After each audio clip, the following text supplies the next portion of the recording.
Praise the lord. దేవుడి నామమున స్తోత్రములు. మీకు అందరికీ నా హృదయపూర్వకమైన వందనములు. ప్రైజ్ ద లార్డ్ అండి. Happy Christmas. చాలా సంతోషం. ఈ సంవత్సరం అందరము దేవుడు మనలందరిని నిలిపి ఆరోగ్యం ఇచ్చి ఆయుష్నిచ్చి సజీవ లెక్కలో ఉంచి ఆయన సన్నిధిలో గడపటం దేవుడు మనకిచ్చిన కృపను బట్టి ఎంతో కృతజ్ఞులమై ఉన్నాము. అందుని బట్టి స్తోత్రం చెల్లిద్దాం. స్తోత్రం స్తోత్రం స్తోత్రం స్తోత్రం స్తోత్రం స్తోత్రం. చాలా సంతోషం. ఒక చిన్న కోరస్ పాడతాను, ఒక పాట. Joy to the world, the Lord is come. Let earth receive her King. Let every heart prepare him room. Repeat the sounding joy. Repeat the sounding joy. Repeat, repeat the sounding joy. No more let's sing the sorrow groan. Let earth receive her King. Let every heart prepare him room. Repeat the sounding joy. Repeat the sounding joy. Repeat, repeat the sounding joy. దేవుడు లోకమునకు ఎంతో సంతోషాన్ని సమాధానాన్ని దేవుడు మనకి అనుగ్రహించారు. అయితే మనం ఒక రాజుని సంపాదించుకున్నాం. యూదుల రాజైన యేసయ్యని మనం సంపాదించుకున్నాం. ఈ భూమి మన దేవుణ్ణి, ఒక కింగ్ని, చక్రవర్తిని, ఆయన్ని మనం పొందుకున్నాం. కాబట్టి ఆయన స్తుతించుదాం, ఆనందించుదాం. ఓకే, బైబిల్లో ఒక చిన్న మాట మనం చదువుకుందామండి. లోకా సువార్త 2వ అధ్యాయం.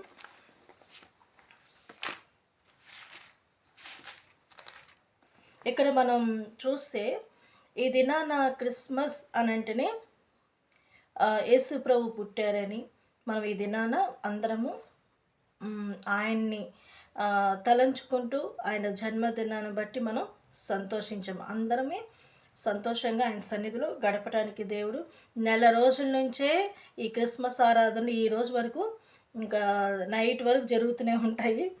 ఆ తర్వాతనే ముగించబడతాయి. ఎందుకంటే ఎప్పుడు ఏ దినం అనేది ఎవరికీ తెలియదు. కానీ ప్రభువు డిసెంబర్ నెలలో చలికాలం అప్పుడు ఆయన పుట్టారని మనం బైబిల్లో గ్రహిస్తున్నాము, చదువుతున్నాం కూడా. ఇక్కడ ఆయన పుట్టక ముందు మరియమ్మ, ఆమె ఒక చిన్న వయసు, ఆమెకు చిన్న వయసులోనే దేవుడు ఆమెను దర్శించటం, ఆమె గర్భంలో ఆయన ఉండటం అనేది జరుగుతుంది. అయితే ఈ మరియమ్మ తను గర్భంతో ఉండి ఒక తల్లిని ఆమె దర్శించడానికి వెళ్ళింది. ఆమె ఎవరు అంటే ఎలిజబెత్. ఈమెమో కన్యక, ఆమెమో వృద్ధురాలు. మీరు ఆలోచించండి, కన్యక ఏమో యాక్టివ్గా ఉంది, వృద్ధురాలేమో ఆ సంతోషంతో ఆమె గర్భం ధరించిందని కొంచెం నాకు తెలిసి కొంచెం బలహీనంగా ఉండొచ్చేమో. అయితే ఇక్కడ ఈ మరియమ్మ ఎలిజబెత్ని కలిసినప్పుడు అక్కడ మనం చూద్దాం ఒక్కసారి ఆ వచనము. ఆ దినమందు మరియ లేచి యూదా ప్రదేశమందులోని కొండ సీమలలో ఉన్న ఒక ఊరికి త్వరగా వెళ్ళిందంట. జకరియా ఇంటిలో ప్రవేశించి ఎలిజబెత్కు వందనము చేసాను. ఈమెల్లి వందనం చేసింది. ఆ తర్వాత ఎలిజబెత్ మరియ యొక్క వందన వచనము వినగానే ఆమె గర్భములో శిశువు గంతులు వేసెను. అంతటా ఎలిజబెత్ పరిశుద్ధాత్మతో నిండుకున్నదై బిగ్గరగా ఇట్లనెను, స్త్రీలలో నీవు ఆశీర్వదింపబడిన దానవు, నీ గర్భఫలమును ఆశీర్వదింపబడును. నా ప్రభువు తల్లి నా ఎద్దుకు వచ్చుట నాకేలా ప్రాప్తించెను? ఇదిగో ఈ శుభవచనము నా చెవిని పడగానే నా గర్భములోని శిశువును ఆనందముతో గంతులు వేసెను. ప్రభువు ఆమెకు తెలియచేయించిన మాటలు సిద్ధించును గనుక నమ్మిన ఆమె ధన్యురాలెను. ఇక్కడ మనం చూస్తే వీళ్ళిద్దరు కన్వర్జేషను ఎంత బాగుందంటే, ఒక ప్రవచనం కలిసిన వెంటనే వందన వచనం చేసిన వెంటనే ఆమె ఎలిజబెత్ తల్లికి పరిశుద్ధాత్మతో నింపబడినదై ఆమె వెంటనే ఒక ప్రవచనం అనేది మాట్లాడింది. ఇప్పుడు చూస్తే ఈ ఇలాంటి వాళ్ళని మనం ప్రెగ్నెన్సీతో ఉన్న వాళ్ళని చూస్తే ఆ నొప్పి, ఈ నొప్పి ఏవో చెప్పుకుంటా ఉంటారు. కానీ వీళ్ళల్లో ఒక సంతోషాన్ని మనం చూస్తున్నాం. వీళ్ళు దైవ సంబంధమైన తల్లులు. ఆత్మ సంబంధమైన తల్లులు. వీళ్ళు గర్భంలో ఉన్న శిశువు అంటే గంతులు వేసిందంట. ఆ బిడ్డ ఆ తల్లి వచ్చిన వెంటనే ఆ గర్భంలో ఉన్న శిశువుకి ఎలా తెలిసింది? పరిశుద్ధాత్మ దేవుడు ఆమెలో ఉన్నాడు కాబట్టి అతనిలో ఒక కార్యం జరిగింది. ఆ లోపల ఉన్న బిడ్డకి కార్యం జరిగింది. కాబట్టి అతను ఎంత సంతోషించాడో ఆ గర్భంలో ఉన్న అతను. గంతులు వేశాడని ఆమె సంతోషాన్ని వ్యక్తపరిచింది. ఆమె ప్రవచించింది. స్త్రీలలో నీవు ఆశీర్వదింపబడిన దానవు అని. ఆ తర్వాత మరియమ్మ కూడా ప్రవచిస్తుంది. ఏమని అంటుందంటే, అప్పుడు మరియా ఇట్లనెను, నా ప్రాణము ప్రభువును గనపరచుచున్నది. ఆయన తన దాసురాలి దీనస్థితిని కటాక్షించెను. నా ఆత్మ నా రక్షకుడైన దేవుని యందు ఆనందించును. సర్వశక్తిమంతుడు నాకు గొప్ప కార్యములు చేసెను గనక ఇది మొదలుకొని అన్ని తరముల వారును నన్ను ధన్యురాలని అందురు. అక్కడ చూడండి, ఆమె దేవుని మహిమపరుస్తూనే ఆ తర్వాత నేను దీనురాలని, అలాంటి దాన్ని నన్ను దేవుడు కటాక్షించాడు. నా రక్షకుని అయిన దేవుని యందు నేను ఆనందిస్తున్నాను. నా ఆత్మ సర్వశక్తిమంతుడు నాకు గొప్ప కార్యములు చేశాను. ఇక్కడి నుంచి అన్ని తరముల వారు ధన్యురాలు అని అంటారని. నిజమే కదా. ఒక కలెక్టర్ నిలబడి చెప్తున్నారు అనుకో, తల్లిని చూసి అబ్బా ఎంత గొప్ప బిడ్డను కన్నావమ్మా అని అంటారు. ఒక మంచి రాజకీయ నాయకుడు అనుకోబో, ఎంత మంచి బిడ్డను కన్నావమ్మా, దేశాన్ని పరిపాలించే వ్యక్తిని కన్నావు. ఇలా తల్లుల్ని కొంచెం గనపరుస్తారు కదా, తల్లిదండ్రుల్ని గనపరుస్తారు పిల్లలు ఆస్వాదించబడుతుంటే. ఇక్కడ కూడా ఈమె సంతోషిస్తుంది. నా ఆత్మ దేవుని యందు సంతోషిస్తుంది. దీన స్థితిని చూడండి. కొంతమందికి ఏదైనా కొంచెం వస్తే వెంటనే చాలా ప్రౌడ్గా ఫీల్ అయిపోతారు. నాకు ఇక్కడ చూసిన వెంటనే వీళ్ళిద్దరి మధ్యలో కాన్వర్జేషన్ చూస్తే ఎంత చక్కగా మంచి మనస్సుతో ఉండి పరిశుద్ధాత్మ పూర్ణులై మాట్లాడుకోవటం, ఆ విధంగా ఎంత ఆశీర్వాదం అండి. ఆమె ఎవరిని కన్నది? ఒక రక్షకుని కన్నది. ఆ రక్షణ అనేది మనం కాపాడుకోవాలి అంతమ వరకు. రక్షకుడైన యేసయ్య మన హృదయంలో కూడా ఆయన జన్మించాడు. ఎలా అంటారా? నీటి బాప్తిజం ద్వారా మనము మనసు మార్చుకున్నాము. మన హృదయంలో దేవుని చేర్చుకున్నాం. కాబట్టి మనము కూడా ధన్యులమే. యేసయ్యను పొందుకొని ఉన్నాము. యేసయ్యను పొందుకొని ఉన్నాం. మనము రక్షణ పొంది ఉన్నాము. కాబట్టి మనము కూడా ధన్యులమే. ఈరోజు మనం కూడా ధన్యులమే. నిజంగా నాకు ఇది చూసినప్పుడు ఆ దేవుని సంబంధమైన బిడ్డలు కలిసినప్పుడు ఏ విధంగా ఉందో నాకు మొన్న ఒక మాట నాకు గుర్తొచ్చింది. యేసయ్య అంట ఏ రూపంలో వస్తారో తెలియదు, కానీ వచ్చినప్పుడు ఆయన ఒకరోజు అడుగుతాడు, నేను వచ్చినప్పుడు నువ్వు నీళ్ళు ఇచ్చావా, భోజనం పెట్టావా, నా ఆకలి తీర్చావా? నేను వచ్చాను కానీ నువ్వు ఇచ్చావా? నేనైతే పశ్చాత్తాపడుతున్న మనసులో వేదన తట్టుకోలేని బాధతో ఉంటున్నాను. నా ప్రభువు వచ్చారు కానీ నేను చూసుకోలేకపోయానే, నేను ఆయనకి నీళ్ళు ఇవ్వలేకపోయానే, భోజనం పెట్టలేకపోయానే అని వేదనతో నేను అనుకుంటున్నాను, బాధపడుతున్నాను. ఇంకా నేను ఆలోచించాను, ఇక నుంచి నేను అక్కడికి వెళ్ళకూడదు. ఎందుకనంటే నా ప్రభువుకు నేను పెట్టుకోలే. నా ప్రభు ఏ రూపంలోనే రావచ్చు, వచ్చారు కానీ నేను చేయలేకపోయా. అందుకు నా మనసు చాలా వేదనతోనే ఉంది. కానీ ఏదేమైనా కూడా అడుగు పెట్టారు కదా, అందుకు సంతోషించాలి. ఆ తర్వాత మనం కూడా ఇక్కడ చూస్తే వీళ్ళు కలిసినప్పుడు ఆత్మతో నింపబడిన వారి మాట్లాడుకున్న మాటలు, దేవుని బిడ్డలు మన ఇంటికి వచ్చినప్పుడు మనం కూడా ఆత్మతో నింపబడిన వారమే. వాళ్ళతో మనం మాట్లాడుతున్నప్పుడు తెలియని సంతోషం, తెలియని ఆనందం కలుగుతూ ఉంటుంది. ఆ తర్వాత ఇంకొక మాట ఏంటంటే, దేవుడు ఆయన ఒకరోజు మనల్ని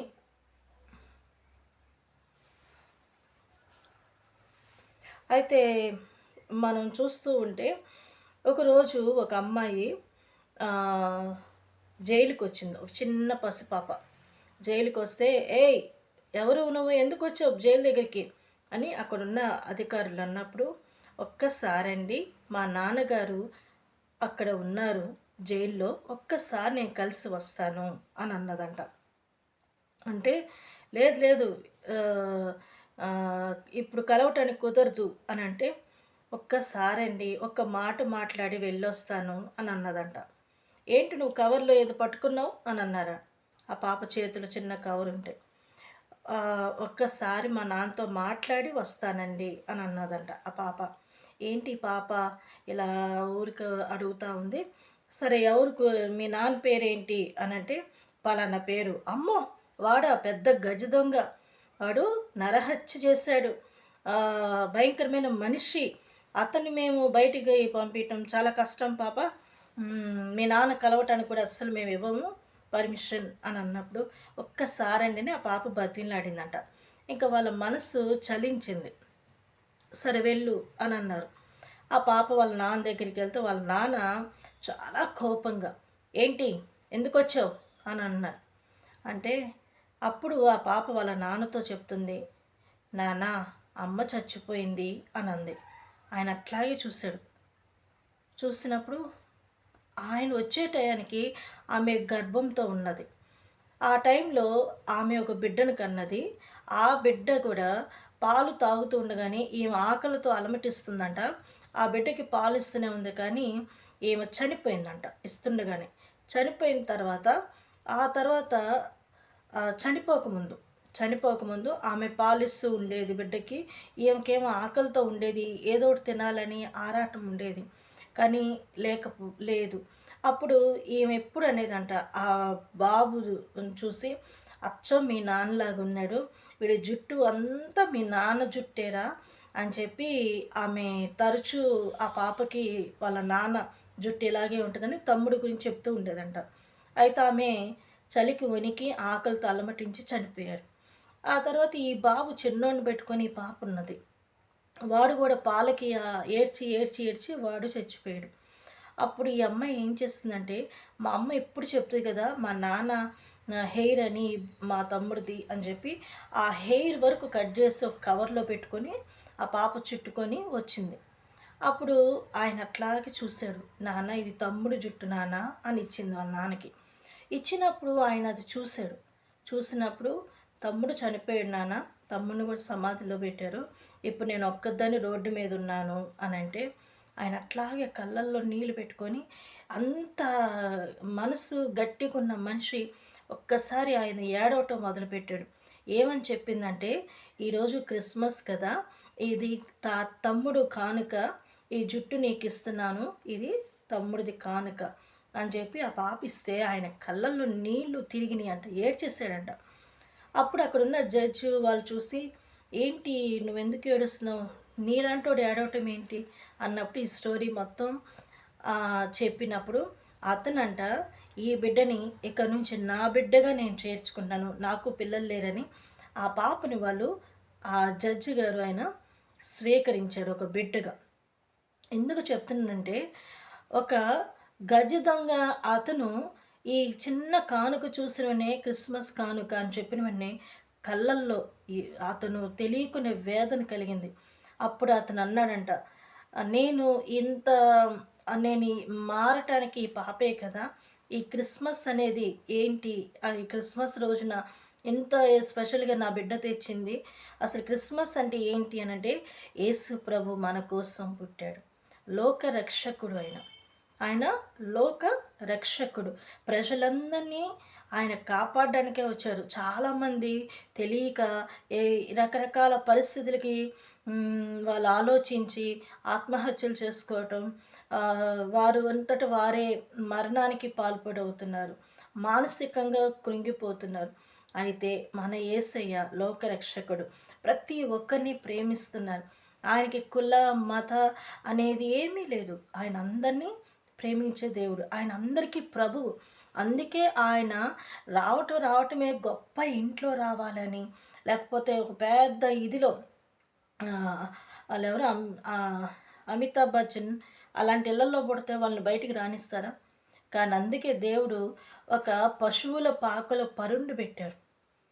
ఆయన్ని పరుండు పెట్టారు. నజరేతులో ఆయన ఎదిగాడు. అయితే ఒక రాజు అతనికి చాలా గర్వం, అహంకారం. నేను తప్ప ఇంకే రాజు ఉండకూడదని. అయితే యూదుల రాజు పుట్టాడు అని తెలిసినప్పుడు ఆ నక్షత్రంని బట్టి జ్ఞానులు తెలుసుకొని వస్తున్నారు. వాళ్ళ దగ్గర నుంచి స్వీకరించాలి అని అనుకొని చంపాలని చాలా చేస్తాడు. కానీ ప్రభువుని దేవుడే కాపాడుకుంటూ వచ్చారు. ఈయన యేసుప్రభు చరిత్ర చాలామంది మన బైబిల్లో లేదంట, కానీ కొన్ని జర్మన్ వాళ్ళ అదేమంటారు జర్మన్ లైబ్రరీలో యేసుప్రభు గురించి ఒక స్టోరీ ఉందంట. ఆయన చిన్నప్పుడు స్కూల్కి పంపిస్తుంటే అందరిని పంపించినట్లే ఈయన్ని పంపిస్తే యోసేపు గారు పంపిస్తుండేవాళ్ళంట. నేను వెళ్ళను అని చెప్పి నాకు అన్నీ తెలుసు అని అనేవాళ్ళంట. అయితే చెప్పేసేవాడంట అన్నీ. అలాంటిది ఒకరోజు వాళ్ళ పేరెంట్స్ వచ్చి చెప్పేవాళ్ళంట, మీ అబ్బాయి ఏదో ఒకటి కంప్లైంట్ ఇట్లా చెప్తుండేవాళ్ళంట. అయితే యేసు ప్రభు మాత్రం ఏదైనా గొప్ప గొప్ప కార్యాలు చేసేవాళ్ళంట. ఒక చిన్న మడ్డు తీసుకొని అది ఒక చిన్న పక్షిలాగా చేశాడంట. అట్లా ఆయన 12 పక్షులు చేశాడంట.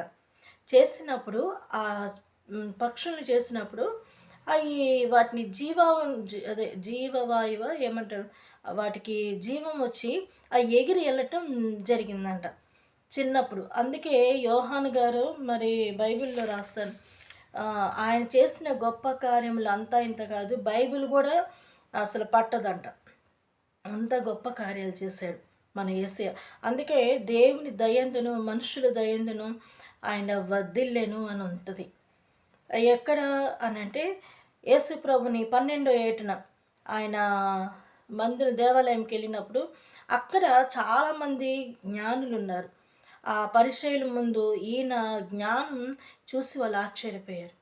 ఇప్పుడు రోజుల్లో మనం చూస్తున్నాం, పిల్లలు దాన్ని ఏమంటారు చెస్ అని ఈ ఆటలు ఆడుతుంటే పిల్లలే గెలుస్తున్నారని. ఈ మధ్యన కొత్తగా మనం చిన్న చిన్న పిల్లలు హెలికాప్టర్ అంటే చూపించటం, జీకే క్వశ్చన్స్ ఏదైనా వేస్తే చెప్పటం కానీ ఇలాంటివి జరుగుతున్నాయి ఈ మధ్యన. అయితే అది వేరు.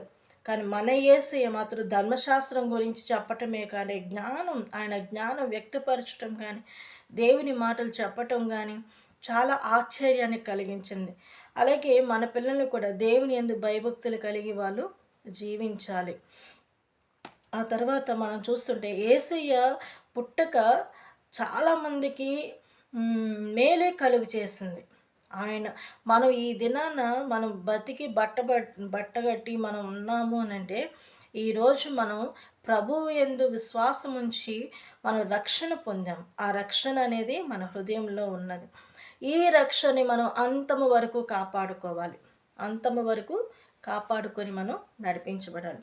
కాబట్టి ప్రార్థన చేసుకుందాం. దైవజనులు వారి కోసం మనం ప్రార్థన చేస్తున్నాం, వారి ప్రయాణాల కోసం మనం ప్రార్థన చేస్తున్నాం. ఈ రక్షణ సువార్త గురించి వాళ్ళు ఎంతో ప్రయాసపడుతున్నారు. మన యేసయ్య గురించి, యేసయ్య చేసిన మేలులు చెప్పాలని, దేవుడు చేసిన అద్భుతాలు చెప్పాలని ప్రయాసతో వాళ్ళు ఎంతెంతో దూరాలు వస్తున్నారు. కానీ ఒక్క ముద్ద కూడా పెట్టలేని పరిస్థితిలో ఉంటున్నాం. దైవజనుల కోసం మనం ప్రార్థన చేయాలి. చాలా వేదన కలిగించే పరిస్థితులు. ఒక్కొక్క చోట పాపం వాళ్ళకి ఫుడ్ పెడదాము అనుకునే లోపల పరిస్థితులు తారుమారుగా ఉండటము, దానివల్ల ఎటు కాకుండా అయిపోవటం జరుగుతుంది. నేనైతే నా దేవుడు వచ్చాడు, కానీ నా ప్రభు వచ్చారు, ఆయన ఒక రూపంలో వచ్చారు. నా ప్రభువుకు నేను నీళ్ళు ఇవ్వలేకపోయాను, భోజనం పెట్టలేకపోయాను. చాలా బాధ కలిగింది. అయ్యా నన్ను క్షమించండి, ఎందుకు యేసయ్యా నన్ను క్షమించు, ఇంకెప్పుడు అట్లాంటి పని నేను చేయను, నాకు తెలియదు ఈ విధంగా అవుతుందని. నేను చాలా వేదనతో ఉన్నాను. ఎందుకనంటే మన దేవుడు మన దగ్గరికి వచ్చినప్పుడు మనం ఎంతవరకు మనం ఆతిథ్యం ఇస్తున్నాం, ఎంతవరకు మనం పెట్టగలుగుతున్నాం. చాలా వేదన కలుగుతుంది. కానీ ఏదేమైనా కూడా దేవుడు మరలా నడిపించాలి. చాలా వేదన, అవమానం అనేది కన్నా మళ్ళా రారేమో అనే బాధ కూడా కలిగించింది. కాబట్టి మన దగ్గరికి వచ్చినప్పుడు మనం ఎలా ప్రేమించాలి? నా చిన్నప్పుడు మా మదరు దైవ సేవకులు ఎవరైనా వస్తున్నారు అంటే ఆకలి తీర్చేవాళ్ళు. ఈ దినాన పెట్టాలని ఉంటున్నా కూడా, చేయాలని ఉంటున్నా కూడా ఆటంకాలు రావటం, ఆటంకపరచటం, దానివల్ల ఏం చేయలేని పరిస్థితి. కొన్నిసార్లు మన చేతిలో ఏదైనా చెయ్యాలన్నా ఆపేయటం జరుగుతుంటాయి కొన్ని. కాబట్టి మనం ప్రార్థన చేసుకోవాలి. ఇటువంటి బలహీనత ఇంకెప్పుడు జరగకూడదు. దేవుడు అంటే వేరే చోట ఎక్కడైనా కూడా జరుగుతూ ఉంటాయి ఇలాంటివి, కానీ ఎక్కడిదో నాకు అవసరం లేదు. కానీ మన దగ్గర ఎలా ఉంది? మన ప్రభువు ఈ చలికాలంలో వచ్చారు, నీ దగ్గరికి వచ్చారు, నీతో మాట్లాడాలని వచ్చారు. ఆయన వస్తే నువ్వెంతవరకు సంతోషపెట్టావు? ఎంతవరకు నువ్వు ఆయన్ని ఆతిథ్యం ఇవ్వగలిగావు?